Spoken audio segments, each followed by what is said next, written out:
మరణము నన్నేమి చేయలేదు, పరిస్థితి నన్నేమి చేయగలదు. దేవుడు మహా ఉచితమైన కృపను బట్టి మరొక పర్యాయం మనందరం కూడా ఏ విధంగా కూడి ప్రభుని స్తుతించడానికై ఆ సర్వోన్నతుడైనటువంటి దేవుడు ఇచ్చినటువంటి ఈ సమయాన్ని బట్టి ఎప్పుడును ఎల్లప్పుడూ యుగాయుగములు ఆయనకే స్తుతి ఘనత మహిమ ప్రభావాలు ఆరోపించబడును గాక. కూడి వచ్చినటువంటి మీ అందరికీ కూడా ప్రభువును రక్షకుడైన యేసు నామములో షలోం. దేవుని కృపా సమాధానాలు ప్రభు మనెల్లరకు అనుగ్రహించును గాక. కొద్ది నిమిషాలు దేవుని యొక్క వాక్యాన్ని మనం ధ్యానం చేయడానికి ప్రయత్నం చేద్దాం. చాలా తొందరగా నేను వాక్యాన్ని ముగించడానికి ప్రయత్నం చేస్తాను. పరిశుద్ధ గ్రంథంలో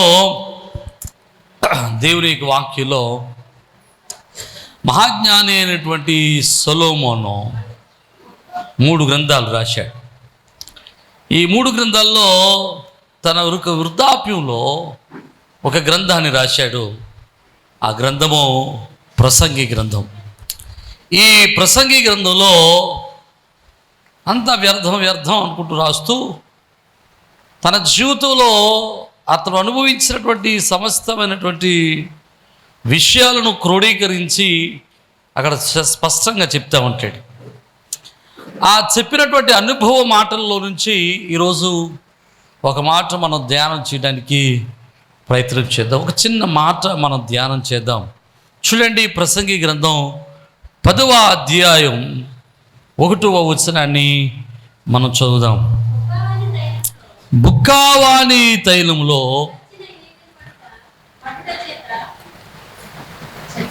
చచ్చిన ఈగ పడుట చేత అది చెడు వాసన కొట్టును.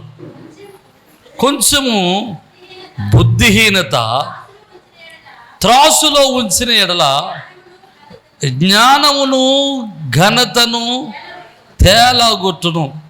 మహాజ్ఞాని అయినటువంటి సొలొమోను రాస్తూ అంటున్నాడు, బుక్కావాణి తైలంలో. బుక్కావాణి తైలం అంటే ఏంటి? ఇది ఒక పరిమళ తైలం, సువాసన భరితమైనటువంటి తైలం, చాలా శ్రేష్టమైనటువంటి తైలం. తైలం అంటే బైబిల్లో మనకి ఒక విలువైనటువంటి తైలం కనబడదు. ఏంటంటే దాన్ని ఏమంటారు? అచ్చ జటామాంసి. బైబిల్లో మనకు కనబడేటువంటి అత్యంత విలువైనటువంటి తైలం అది ఒక బుడ్డెడు తైలం కొనడానికి మార్త ఎంత ఖర్చు పెట్టిందండి? 10 నెలల జీతం ఖర్చు పెట్టింది. 300 దీనారాలు ఖర్చు పెట్టింది. 300 దీనారాలు ఖర్చు పెట్టి ఆ తైలాన్ని కొని ఆ తైలం పట్టుకెళ్ళి యేసు వారి పాదాల మీద పూసి ఆమె దేవుణ్ణి ఘనపరిచేది. ఆ పరిమళ తైలం అంటే సువాసన భరితమైనది, సువాసనిచ్చేది, సంతోషాన్నిచ్చేది, ఆనందాన్నిచ్చేది. ఇంకా మనకి మన భాషలో చెప్పాలంటే అది ఒక సెంటు. చాలామంది సెంట్లు వాడతారు కదండి. నేను కూడా వాడతాను అనుకోండి. నేను ఎప్పుడు సెంటు కొనుక్కోలేదు. అన్నీ కొయ్యటోళ్ళు ఇచ్చినాడే, కొయ్యటోళ్ళు ఇచ్చిన సెంట్లే. నా దగ్గర 4 బుడ్డీలు ఉన్నాయి, 4 ఉన్నాయి. 4 కూడా కొయ్యటోళ్ళు ఇచ్చి కొయ్యటోళ్ళు ఇచ్చిందే. కొయ్యట నుంచి వచ్చినప్పుడు ఒక బుడ్డట్టుకొస్తున్నారు, అది శుభ్రంగా వాడుతున్నాం. అలాగే 4 బుడ్లు ఉన్నాయి. అప్పుడు నాకు ఇష్టం వచ్చింది ఒక్కోసారి కూడా కొడుతూ ఉంటాను. అయితే విషయం ఏంటంటే, నేను కొట్టుకునే తైలం పెద్దంత వాసన రాదు, కానీ ఒక్కొక్కరు వాడతారండి. పక్కన కూర్చుంటే ఆ వాసన మనకు అంటేసుకుంటుంది. ఒక్కొక్క రోడ్డు మీద వెళ్తుంటే కొడుతుంటాడు. రోడ్డు మీద 1/2 కిలోమీటర్ వెళ్ళిపోయిన తర్వాత కూడా వస్తుంటుంది వాసన. కొంతమంది కొడతా ఉంటారు, పక్కన కూర్చోలేవు, అంత ఘాటు వాసన వచ్చేస్తుంటుంది. అంటే ఒక్కొక్కడు ఒక్కొక్క పిచ్చి. ఏం చేస్తాం అంటే చెడు వాసన నుండి తప్పించుకోవడానికి ఈ పరిమళ వాసనని తైలాన్ని వాడడం, శ్రేష్టమైన నూనెను వాడడం, లేకపోతే ఈ సెంటును వాడడం మనుషునికి అలవాటు. ఇది ఇప్పటి నుంచి కాదు, కొన్ని వేల సంవత్సరాలుగా ఈ అలవాటు మనుషులకు అలవాటైంది. అయితే బుక్కావాని తైలంలో, అంటే సువాసన ఇచ్చేటువంటి ఈ తైలంలో, సువాసన రావాల్సినటువంటి ఈ తైలంలో చచ్చిన ఈగ కూడా పడిందట. అంటే ఈగ పడి చచ్చిపోయింది. ఇప్పుడు అది సువాసన రావడం మానేసి ఏ వాసన వస్తుంది? చెడు వాసన, కంపు పడుతుంది. ఇంతకుముందు అది చక్కని సువాసన వచ్చింది. ఎప్పుడైతే ఈగ పడిందో ఆ ఈగ పడడం వల్ల అది కంపు కట్టడం మొదలుపెట్టింది, చెడు వాసన రావడం మొదలుపెట్టింది. దాన్ని ఎవడు ఇష్టపడడం లేదు. అప్పుడు వరకు ఒళ్ళంతా కొట్టేసుకున్నవాడు చిచ్చి చిచ్చి ఇది వద్దు అని ప్రక్క గెంటేస్తున్నాడు. అప్పటి వరకు దాన్ని వాడడానికి ఇష్టపడినవాడు, అది వాడడానికి సరదా పడినవాడు, అది వాడటమే తన స్థాయి చూపిస్తుంది అనుకున్నవాడు ఇప్పుడు దాన్ని వాడటానికి ఏమాత్రం ఇష్టపడడం లేదు. దాన్ని బయటికి గెంటేస్తున్నాడు, అవసరమైతే పెంట్లో పడేస్తాడు. కారణం ఏంటంటే అందులో పెద్ద ఈగేం పడలేదు, చిన్న ఈగ పడింది. ఆ ఈగ పడి చచ్చిపోయింది. ఆ చచ్చిన ఈగ అందులో పడడం వల్ల ఆ తైలం అంతా కూడా పాడైపోయింది. ఇదే మాటను సొలొమోను చాలా స్పష్టంగా మాట్లాడుతున్నాడు. ఈ తైలం గురించి మాట్లాడుతూ సొలొమోను చెబుతాడు, బుక్కావాని తైలములో ఈగ పడటం ద్వారా ఆ తైలమంతా ఎట్లాగైతే పాడైపోతూ ఉందో, ఘనత పొందిన వ్యక్తి జీవితంలో, మంచి పేరు ప్రఖ్యాతులు పొందినటువంటి వారి జీవితంలో, మంచి సాక్ష్య జీవితాన్ని పొందిన వారి జీవితంలో, మంచి ఉన్నతమైన అభివృద్ధి చెందినటువంటి వారి జీవితంలో అప్పుడప్పుడు బుద్ధిహీనతతో చేసేటువంటి పనులు, అప్పుడప్పుడు బుద్ధిహీనతతో చేసేటువంటి క్రియలు, అప్పుడప్పుడు అజ్ఞానంతో చేసేటువంటి క్రియలు వాడిని ఏం చేస్తాయంటే తేలగొడతాయి, వాని జ్ఞానమంతా పాడు చేస్తాయి, వాని బ్రతుకంతా పాడు చేస్తాయి, వాని జీవితం అంతా నాశనం చేస్తాయి. అతను పొందుకున్న ప్రతి సాక్ష్యాన్ని పాడు చేస్తుంది. ఇందుకు మంచి ఉదాహరణ మీకు అర్థం అవడానికి 2-3 ఉదాహరణలు మీకు జ్ఞాపకం చేస్తే, రాజుల గ్రంథంలో మనం చూస్తే మనకి ఒక మంచి రాజు కనబడతాడు. మనం ఇప్పుడు చెప్పుకున్నటువంటి రాజు చక్రవర్తి సొలొమోను. ఈ సొలొమోను మహాజ్ఞాని, మంచి ఉన్నతమైన అధికారం కలిగిన వాడు. యుద్ధాలు లేకుండా శత్రువులను తన వైపు త్రిప్పుకున్నవాడు, యుద్ధం చేయకుండా శత్రువుల చేత పన్ను కట్టించుకునేవాడు. ఇంతటి మహాజ్ఞానం కలిగినటువంటి సొలొమోను, దేవుడు మహాజ్ఞానాన్ని ఇచ్చాడు సొలొమోనుకి, ఉన్నతమైన జ్ఞానాన్ని ఇచ్చాడు దేవుడు. దేవునికి స్తోత్రం. ఎవరికైనా జ్ఞానం కావాలంటే ఎవరిని అడగాలండి? దేవునికి స్తోత్రం. జ్ఞానానికి ఆధారం ఆయనే. మన జ్ఞానం కావాలంటే, మనకు ఆలోచన కావాలంటే మనుషుల్ని అడగటంగా, అయ్యా నేనేం చేయను, ఈ పరిస్థితులు ఎలా ఉన్నావు, ఈ పరిస్థితులు నేనేం చేయను, ఇలాంటి పరిస్థితులు గడ్డు పరిస్థితుల్లో నేనేం చేయను, నాకేమీ తొయ్యటం లేదని అనేక మందిని ఆలోచన అడగటం కంటే దేవుని పాదాల మీద పడి, ఆయన పాదాల మీద పడి, ప్రభువా నేను ఇప్పుడేం చేయను, ఇప్పుడు ఎలాంటి తీర్మానం తీసుకోను, ఎలాంటి నిర్ణయం తీసుకోను, ఎవరితో మాట్లాడను, ఏం మాట్లాడను, ఎలా ఉండాలి అని ప్రభువుని అడిగితే, ప్రభు నీ జీవితంలో ఎప్పుడు ఏ నిర్ణయం తీసుకోవాలో ఆయన చక్కటి ఆలోచన చెబుతాడు.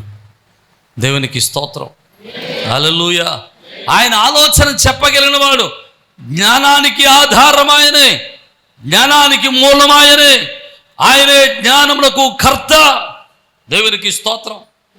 మనలో ఎవరికైనా జ్ఞానం కొద్దిగా ఉంటే వారు దేవుణ్ణి అడగాలని వాక్యం సెలవిస్తాం.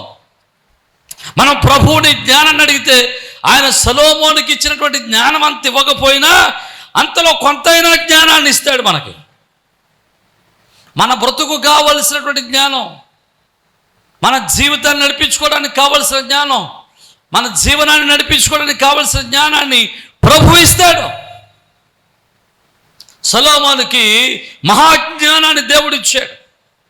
దేవుడిని అడిగాడట సొలొమోను దేవుడు ఒకసారి సొలొమోను దగ్గరికి వచ్చి, సొలొమోనా నీకేం కావాలి అడుగు అంటే, సొలొమోను అంటాడు, ప్రభా నాకు ఏమి వద్దు కానీ నీ ప్రజలను పరిపాలించే జ్ఞానం కావాలి అంటాడు. నీ ప్రజలను పరిపాలించే జ్ఞానం కావాలని అడిగినప్పుడు దేవుడు అంటాడు, నువ్వు ఆస్తిని, ఆయుష్ను, శత్రువుల యొక్క ప్రాణాన్ని అడగటం మానేసి జ్ఞానాన్ని అడిగావు చూసావా, అప్పుడే నేను ఫిదా అయిపోయాను. ఇప్పుడు జ్ఞానమే కాదు, జ్ఞానంతో పాటు సుఖ సంపదలను ఇస్తాను, ఐశ్వర్యాన్ని ఇస్తాను, శత్రువులను నీ చేతులకు అప్పగిస్తాను, నిన్ను దీర్ఘాయుష్మంతుని చేస్తాను. దేవునికి స్తోత్రం. హల్లెలూయా. మనం ఏది అడగాలో తెలుసుకోవాలి. ముందు తెలివిగా అడిగితే అన్నీ సంపాదించుకుంటాం. దేవునికి స్తోత్రం. అంతే, ఒకటి అడగటం కాదు, అన్నీ కలిసి ఉన్న ఒకే ప్యాకేజ్ అడగాలి. అది దేవునికి స్తోత్రం. అడిగామంటే ప్యాకేజీలు అన్నీ వచ్చాయి. ప్యాకేజీల గురించి తెలుసా మీకు? ప్యాకేజీల గురించి తెలీదా? ప్యాకేజీలు ఉంటాయి. ఎలాగంటే టూర్ ప్యాకేజీలను, లేకపోతే హాస్పిటల్కి వెళ్ళాం అనుకోండి ప్యాకేజీ ఉంటుంది. మీరు 6,000 అయ్యే టెస్టులన్నీ 3,000కే చేసేస్తాం అంటారు, అదో ప్యాకేజీ. అంటే అన్ని టెస్టులు కలిపేస్తారు, ఇక అదో ప్యాకేజీ లాగా అనమాట. అంటే ఎక్కువ కలిపి తక్కువ రేటుకి వస్తాయి. అలాగే ప్యాకేజీలా ఉండాలి.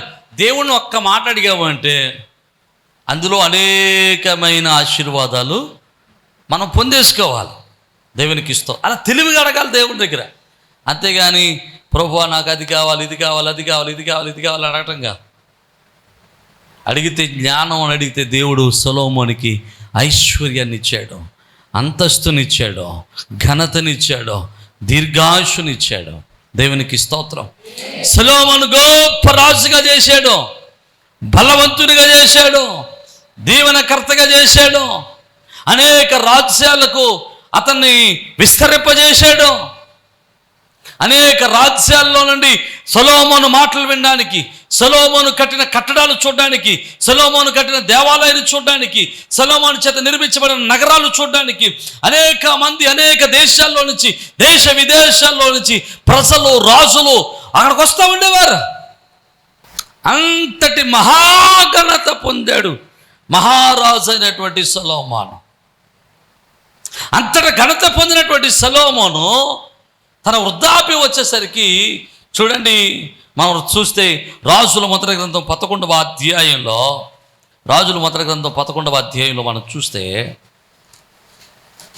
రాజుల మొదటి గ్రంథం 11వ అధ్యాయంలో మనం చూస్తే 4వ వచనం చూడండి. సొలొమోను వృద్ధుడైనప్పుడు అతని భార్యలు అతని హృదయమును ఇతర దైవతల వైపు త్రిప్పగా, అతడు తండ్రి అయిన దావీదు హృదయము వలె అతని హృదయము దేవుడైన యెహోవా యెడల యథార్థము కాకపోయెను. ఆ కిందకి వెళ్తే సొలొమోను అష్తారోతను సిదోనీయుల దేవతను, మిల్కోమును అమ్మోనీయుల హేయమైన దేవతను అనుసరించెను. ఆ ప్రకారం సొలొమోను యెహోవా దృష్టికి చెడు నడత నడిచి తన తండ్రి అయిన దావీదు అనుసరించినట్లు యథార్థ హృదయతో యెహోవాను అనుసరింపలేదు. సొలొమోను కెమోషు అని మోయాబీల హేయమైన దేవతకు, మెలేకు అమ్మోనీయుల దేవతకు, యెరూషలేము ఎదుట ఉన్న కొండ మీద బలిపీఠాలు కట్టించాడు. తమ దేవతలు దూపవేయచ్చు బలులు అర్పించుచున్న పరస్త్రీలైన తన భార్య నిమిత్తము అతడు అలాగూ తన భార్యల కోసం సొలొమోను తన యొక్క వృద్ధాప్యంలో విగ్రహారాధన వైపు తిరిగాడు. దేవుడిచ్చిన జ్ఞానం అంతా అనుభవించాడు, దేవుడిచ్చిన ఐశ్వర్యాన్ని అంతా అనుభవిస్తూ ఉన్నాడు, దేవుడిచ్చినటువంటి ఘనతను అనుభవిస్తూ ఉన్నాడు, దేవుడిచ్చిన మహిమను అనుభవిస్తూ ఉన్నాడు, ఉన్నతమైన స్థితిని ఇచ్చాడు. అతని యొక్క పేరు ప్రఖ్యాతులు దేశమంతా, ప్రపంచమంతా, లోకమంతా విస్తరింపజేయబడ్డాయి, వ్యాపించాయి. అతని సువాసన ప్రపంచమంతా వ్యాపించింది, ఘనత వ్యాపించింది. దేవునికి స్తోత్రం. అతని ఘనత దేశమంతా, ప్రపంచమంతా వ్యాప్తి చెందింది. కానీ చివరికి వచ్చేసరికి అతడు విగ్రహారాధనలోనికి వెళ్ళిపోయాడు. తన భార్యలు తిప్పేశారట. ఎంతమంది భార్యలు సొలొమోనుకి? సొలొమోనుకి ఎంతమంది భార్యలండి? ఏం పర్లేదు చెప్పండి. సెపరేటర్ బాబా, భయపడుతున్నారా ఏంటి? ఎంతమంది అండి? 1000. దేవునికి స్తోత్రం. ఒకటి కాదు, ఇది కాదు, 1000. దేవునికి మహిమ కలుగుని. అంతమంతో ఎలా మాట్లాడాడో, ఇప్పుడు మాట్లాడాడో. బంగారు తండ్రి దేవునికి స్తోత్రం. ఒక భార్యతో ఏగలేకపోతున్నారు జనాలు కదా. మరి 1000 మందితో ఎలాగేగాడు మహానుభావుడు. దేవునికి మహాజ్ఞానం కలిగినాడు కదా, ఏగేసి ఉంటాడు అలాగా. దేవునికి స్తోత్రం.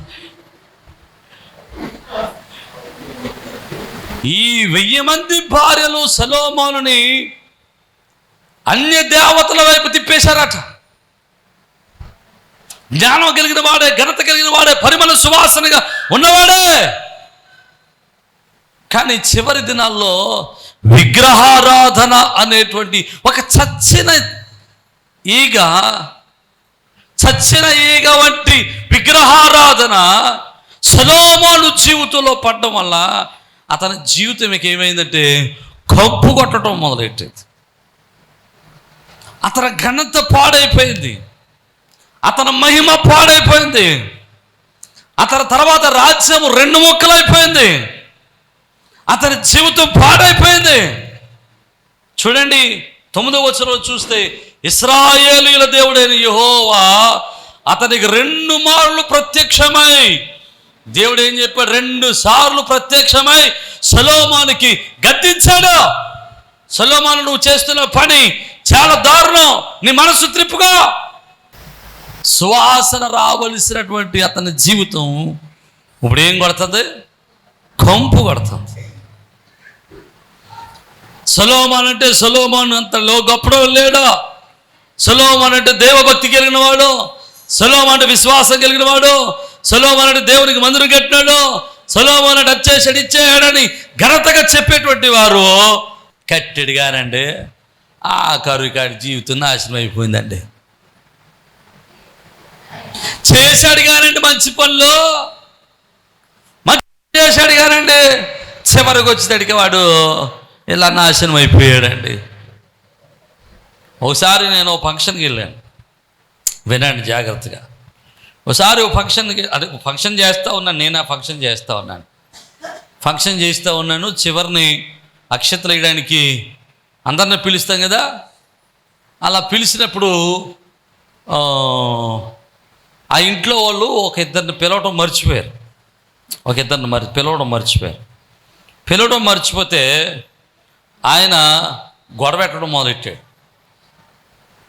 అందరిని పిలిచాడు. నన్ను పిల్లలేదు, మీరు నన్ను అంటారు కదా, ఎవరిని అంటారు?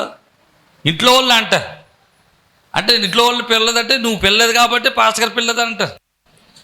అందరిని పిలుచుకున్నావు, నన్ను పిలిచలేదు, నువ్వు నన్ను పిలవలేదు స్టేజ్ మీదకి అని గొడవ పెట్టడం మొదలెట్టాడు. అప్పుడు ఆ ఇంట్లో వాళ్ళందరూ నా దగ్గరకు వచ్చి చెప్పడం మొదలెట్టారు, అయ్యా మేము తప్పు చేసాం, ఫలానా వ్యక్తిని స్టేజ్ మీదకి పిలుద్దాం అనుకున్నాం, మేము మర్చిపోయామండి, ఆయన చాలా బాధపడిపోతున్నాడండి అంటూ వాళ్ళు ఏమన్నారు తెలుసా? ఆ వ్యక్తి త్రాగకపోతే చాలా మంచోడండి. ఎలాగట? త్రాగకపోతే చాలా మంచోడండి, త్రాగితేనే ఇలాంటి యాసాలు ఎత్తాడండి. దేవునికి స్తోత్రం.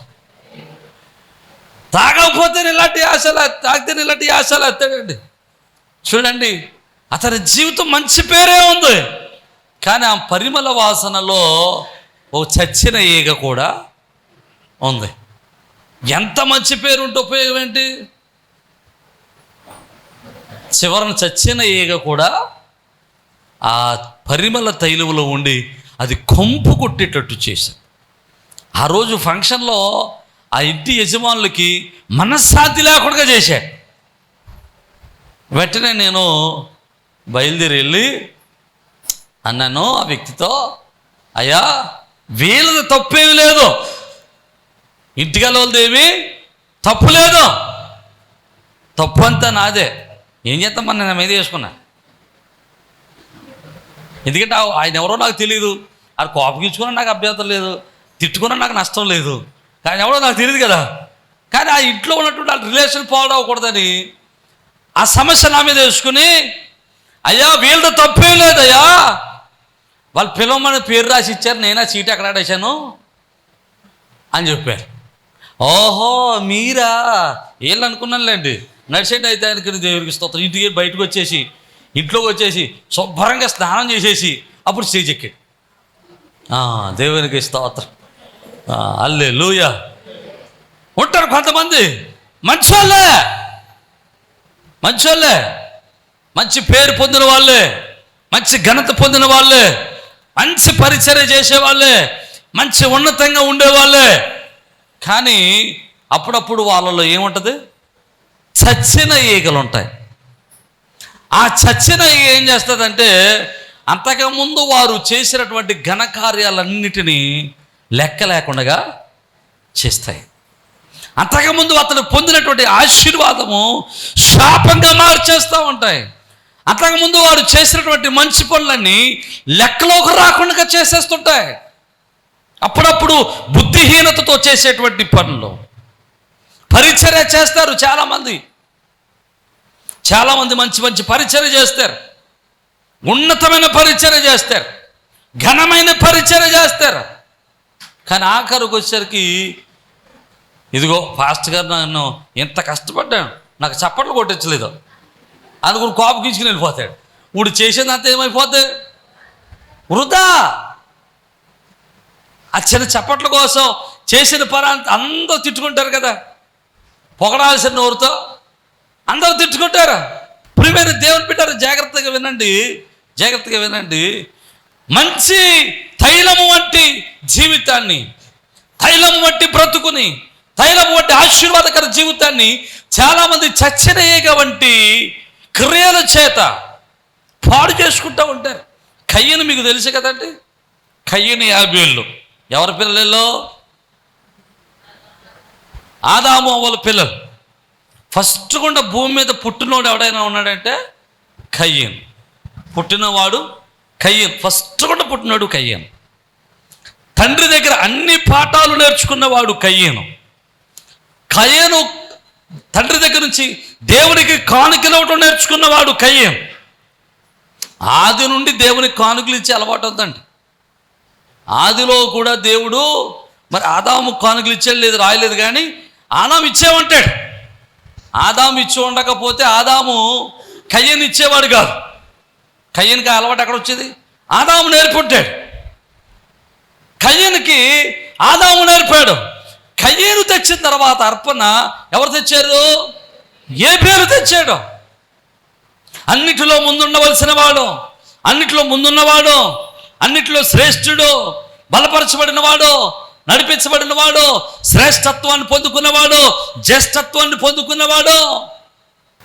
అయితే దేవుడు ఈ ఇతర తెచ్చినట్టు అర్పణను దేవుడు చూసి ఏబేలు అర్పణను అంగీకరించాడు, కయ్యను అర్పణను దేవుడు తిరస్కరించాడు, అంగీకరించలేదు.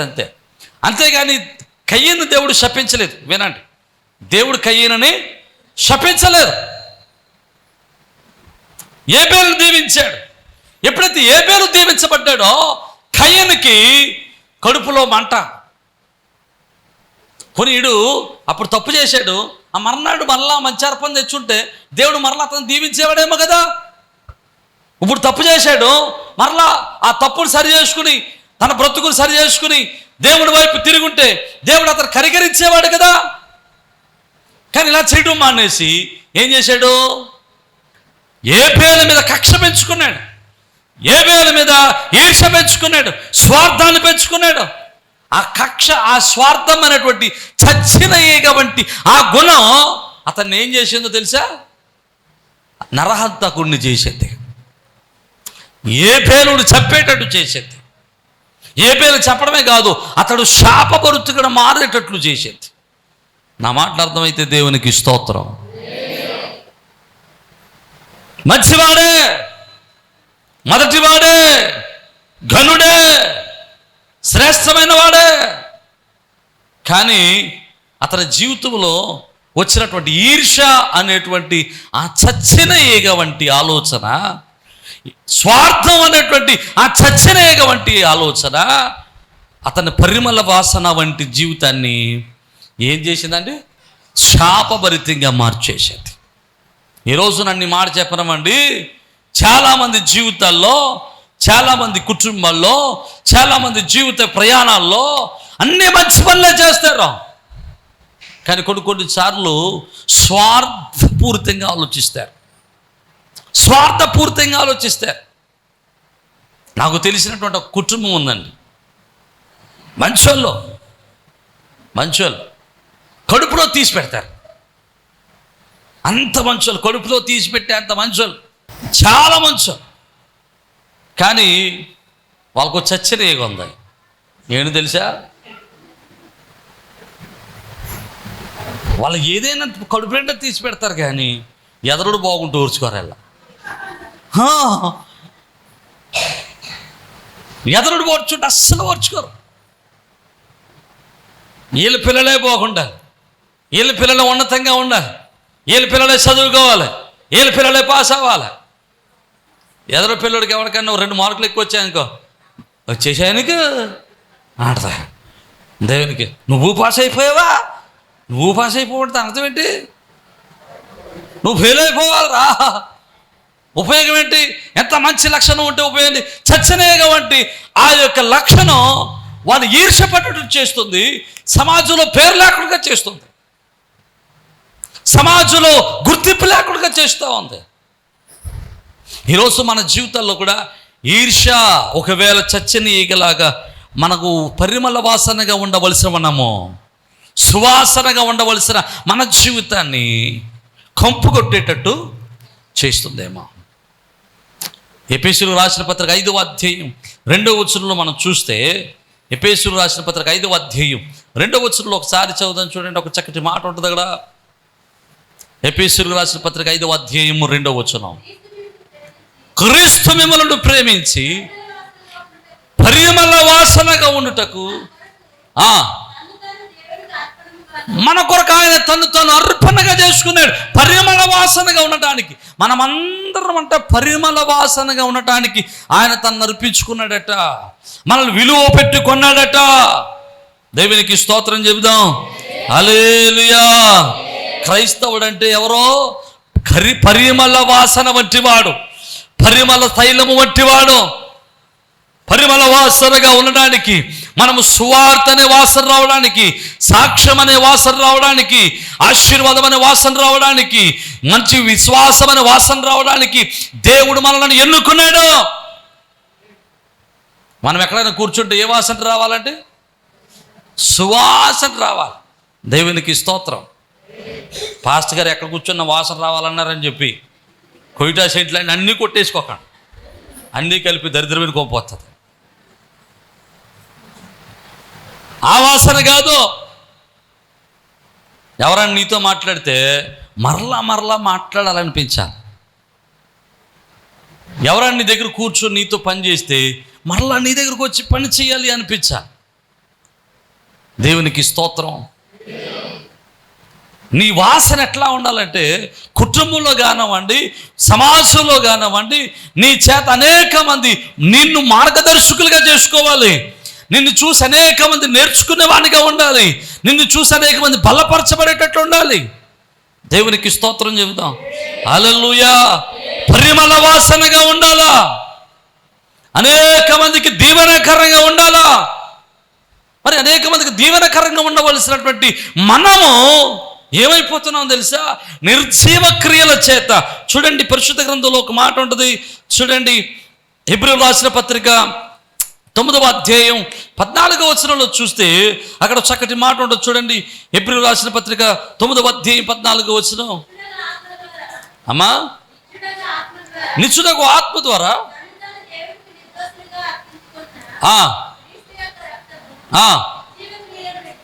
నిర్జీవ క్రియలను విడచి జీవము గల దేవుణ్ణి సేవించుటకు. ఆమేన్, హల్లెలూయా. మీ మనస్సాక్షిని ఎంతగానో శుద్ధి చేస్తుందట. దేవునికి స్తోత్రం. అంటే నిర్జీవ క్రియలు మనలో ఉన్నాయి. పరిమళ వాసనగా ఉండవలసిన మనము, సువాసనగా ఉండవలసిన మనము, పరిశుద్ధులుగా ఉండవలసిన మనము, ఆశీర్వాదకరంగా ఉండవలసిన మనము, మనలో నిర్జీవ క్రియలు రావడం వల్ల, నిర్జీవ క్రియలు మనలో ఉండటం వల్ల, నిర్జీవ క్రియల చేత నింపబడటం వల్ల మన జీవితాలు కంపుకొడతా ఉన్నాయి. నా మాటలు అర్థమైతే దేవునికి స్తోత్రం చెబుదాం. హల్లెలూయా. నువ్వు మంచి విశ్వాసమే, రోజు ప్రార్థనకి వెళ్తావు, కానీ ఉపయోగం ఏంటి? ఇంటి దగ్గర మంచి సాక్షి లేదు. పాస్టర్ గారి దగ్గరికి వచ్చి అత్తగారు అంటది, నా కోళ్ళు రోజు ప్రార్థన చేస్తుంది అయ్యగారు, ఉపయోగం ఏంటంటే ఇంటికి వచ్చిన తర్వాత నన్ను చచ్చిపోతుందండి అంటది. కోడలు అంటది, మా అత్తగారు రోజు ప్రార్థన చేసేస్తుందండి, ఉపయోగం ఏంటంటే ఇంటికి వచ్చిన తర్వాత మమ్మల్ని లేకనవట్లేదు అంటే అంటది. దేవునికి స్తోత్రం. ప్రార్థన చేస్తున్నా ఉపయోగం ఏంటి? పరిమళ వాసనగా ఉండవలసిన నీ జీవితము, పరిమళ సువాసనగా ఉండవలసిన నీ బ్రతుకు, పరిమళ వాసనగా సాక్షి జీవితంగా ఉండవలసిన నీ జీవితము, ఆశీర్వాదకరంగా ఉండవలసినటువంటి నీ బ్రతుకు కప్పుగడుతూ ఉంది. సరైన ప్రవర్తన లేదు, సరైన విశ్వాసం లేదు, సరైన సాక్ష్యం లేదు, సరైన బ్రతుకు లేదు, మంచి సాక్ష్యం లేదు. అత్తగారి దగ్గర సాక్ష్యం లేదు, కోడల దగ్గర సాక్ష్యం లేదు, మామగారి దగ్గర సాక్ష్యం లేదు, ఇరుగు పొరుగు వారి దగ్గర సాక్ష్యం లేదు. కానీ ప్రార్థనలోకి వచ్చి 24 గంటలు ప్రార్థన చేస్తాం, కానీ మనలో ఏం లేదండి, సాక్ష్యం లేదు. పరిమళ వాసనగా మనం ఉండలేకపోతున్నాం, శ్రేష్టమైన వాసన వచ్చేవారుగా మనం ఉండలేకపోతున్నాం, శ్రేష్టమైన జీవితాన్ని మనం కలిగి ఉండలేకపోతున్నాం. నా మాటలు అర్థమవుతున్న వారు దేవునికి స్తోత్రం చెప్పాలా? హల్లెలూయా. నీవు అనేక మందికి పరిమళ వాసనగా ఉండేటువంటి జీవితాన్ని ప్రభువు నీకు అనుగ్రహించునుగాక. ఈరోజు పరిమళ వాసనగా ఉండవలసిన నీ జీవితంలో ఎలాంటి నిర్జీవ క్రియలు నీలో పడిపోతున్నాయో, చచ్చిన కాబట్టి నిర్జీవ క్రియలు నీలో ఏమున్నాయో. మంచిదేనండి, పాటలు పాడుతుందండి, కానీ ఉపయోగం ఏంటండి? అమ్మాయి మంచిది కాదండి, అబ్బాయిలోకి చూస్తుందండి అంత మాటలు, ఆ అబ్బాయితో మాట్లాడుతుందండి, వీడు మంచోడనండి, ఉపయోగం ఏంటండి? వీడు అమ్మాయిలు పిచ్చోడండి, ఏంటిది?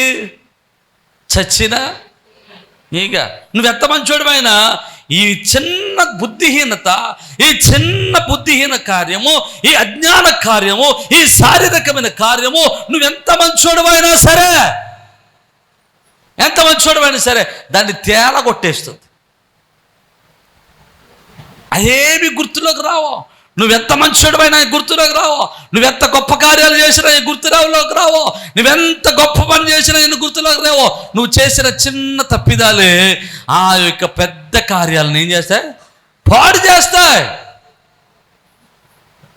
పరిచర్య చేస్తాడు ఏదో చిన్న పని వచ్చి, చిన్న కోపం వచ్చి పరిచర్య ఎగ్గొడతాడు, ఉన్న పేరంతా పాడు చేసుకుంటాడు. ప్రార్థన చేస్తాడు, ఎంత కన్నీరు ప్రార్థన చేస్తాడో, కానీ నోరు కట్టుకోలేదు, నోరు అదుపు చేసుకోలేదు.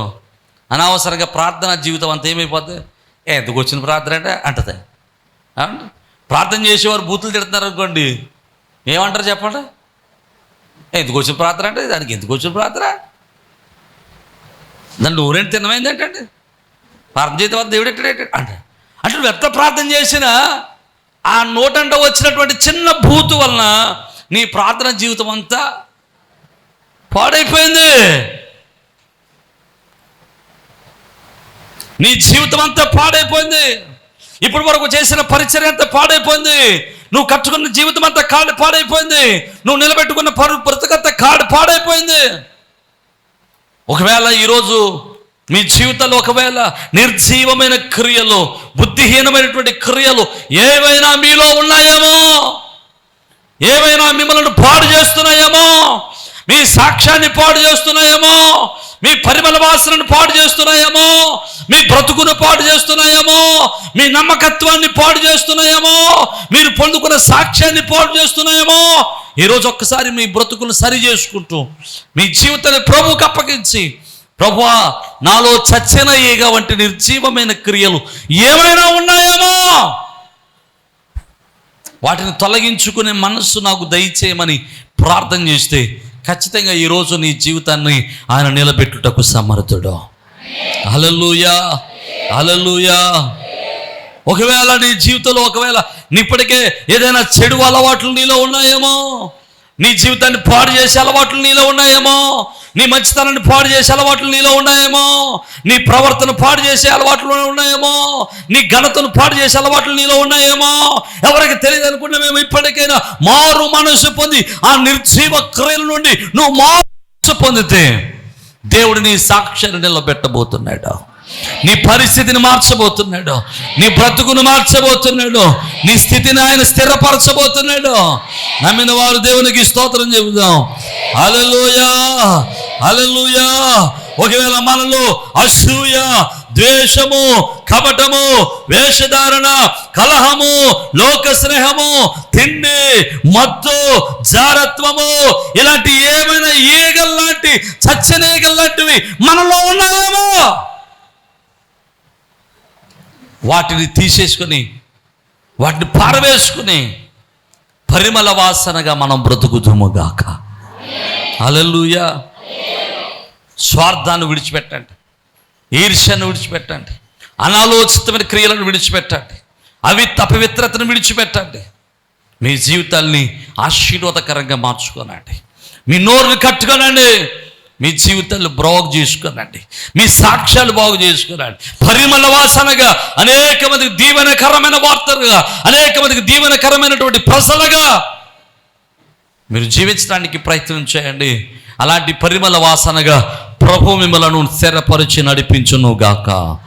తలలో వంచండి, చిన్న ప్రార్థన చేద్దాం. తలలో వంచండి, చిన్న ప్రార్థన చేద్దాం. ఒకసారి మన జీవితాల్లో ఒకసారి పరిశీలన చేసుకుందాం. ఎంత మంచి పని చేసినా చివరి చిన్న పొరపాటు చేస్తున్నావేమో, దానివల్లనే మొత్తం అంతా పాడైపోతుందేమో, మొత్తం అంతా నీ బ్రతుకంతా పాడైపోతున్నావు, నీ సాక్ష్యం అంతా పాడైపోతుందేమో. ఈరోజు నీ బ్రతుకును మార్చుకోవడానికి ప్రయత్నం చేయి, నీ నోరును కట్టుకోవడానికి ప్రయత్నం చేయి, స్వార్థాన్ని విడిచిపెట్టడానికి ప్రయత్నం చేయి, ఈర్ష్యను విడిచిపెట్టడానికి ప్రయత్నం చేయి, లోకాశను విడిచిపెట్టడానికి ప్రయత్నం చేయి. అయ్యా నేను ఎంత ప్రార్థన పరురాళ్ళైనా, అయ్యా నేను నా నోటిని కట్టుకోలేకపోతున్నానేమో నాయన, నీ కృపలో మమ్మల్ని బలపరచు నాయన, స్థిరత్వాన్ని మాకు దయచేయండి ప్రభువా. ఇప్పటి వరకు ఎంత నమ్మకంగా ఉన్నా ఒక్కొక్కసారి ప్రభు మేము అపవాదానికి గురయ్యి అప్పటి వరకు ఎంత నమ్మకంగా పరిచర్య చేశారు, ఎంత నమ్మకంగా ఉన్నా అయ్యా మేము ఆ సాక్ష్యాన్ని కోల్పోతున్నామేమో నాయన, ఆశీర్వాదాన్ని కోల్పోతున్నామేమో, పరిమళ వాసనగా ఉండవలసిన మా జీవితాన్ని కంపు కొట్టేటట్టు మార్చుకుంటున్నామేమో. అయా మాలో ఉన్న జారత్వం, మాలో ఉన్న అసూయలు, మాలో ఉన్న ద్వేషము, మాలో ఉన్న కపటలు, మాలో ఉన్న వేషధారణ, లోక స్నేహము, కలహాలు, అయా ఆయన మత్సరం, వీటన్నిటిని తొలగించుకుని నీ కృపలో మేము స్థిరత్వం కలిగి ఉండడానికి సహాయం చేయ. అయా నీ కృప చేత బిడ్డలను బలపరిచి మీరే మహిమ పొందమని యేసు పరిశుద్ధ నామమును బట్టి మిమ్మల్ని స్తుతించి వేడుకొనుచున్నాము మా పరమ తండ్రి. ఆమేన్, ఆమేన్. అందరికీ షలోమ్.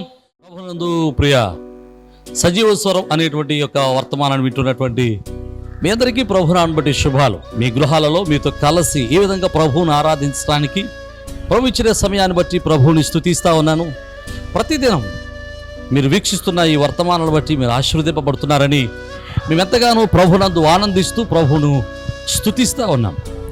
మీరు ఇస్తున్నటువంటి ప్రతి మెసేజ్, లేకపోతే మీరు ఇస్తున్నటువంటి ఈ యొక్క ప్రోత్సాహం దేవుని పనులు మమ్మల్ని ఎంతగానో బలవంతుని చేస్తూ ఉంది.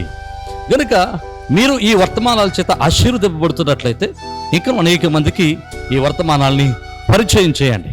అలాగే ఈ వర్తమానాల చేత మీరు ఆశీర్వదింపబడుతున్నట్లయితే తప్పనిసరిగా ఈ యొక్క పరిచర్యలో మీ వంతు సహకారాన్ని, భాగస్వామ్యాన్ని పంచుకోవాలని ప్రభు పేరట మిమ్మల్ని ప్రేమతో ఆహ్వానిస్తూ ఉన్నాం. చాలామంది అడుగుతూ ఉన్నారు, అయ్యా మేము ఈ పరిచర్యలు ఎలా పాలుభాగస్తులు కావాలి అని. చాలా సంతోషం. దేవుడు మీకు ఇచ్చిన భారాన్ని బట్టి ప్రభునందు ఆనందిస్తూ ఉన్నాను. తప్పనిసరిగా మీరు కూడా మాతో కలిసి ఈ యొక్క సత్య సువార్తను, ఈ యొక్క ఆత్మీయమైన వర్తమానాలను అనేక మందికి అందించటంలో మీ వంతు కూడా ఖచ్చితంగా సహకారాన్ని అందించవచ్చు.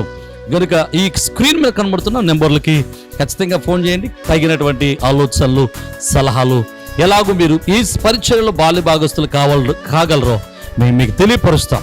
అలాగే మీరు ఈ వర్తమానాల చేత ఆశీర్వదింపబడుతున్నట్లయితే, ఒకవేళ మీరు ఇప్పటి వరకు ఏ సంఘానికి వెళ్ళని వారైతే, ఏ మందిరానికి అటెండ్ కాని వారైతే తప్పనిసరిగా మిమ్మల్ని మా మందిరానికి, మా సహవాసానికి ప్రేమతో ఆహ్వానిస్తూ ఉన్నాం.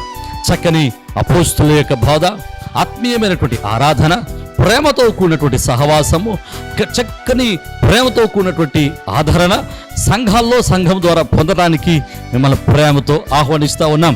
ఒకవేళ మీరు ఏకదా మందిరాల్లో ఆల్రెడీ మందిరాల్లో కట్టబడి ఉన్నట్లయితే తప్పనిసరిగా ఆదివారపు ఆరాధన, మందిరంలో జరిగేటువంటి కూడికలలో పాల్గొనటం మానేయదు.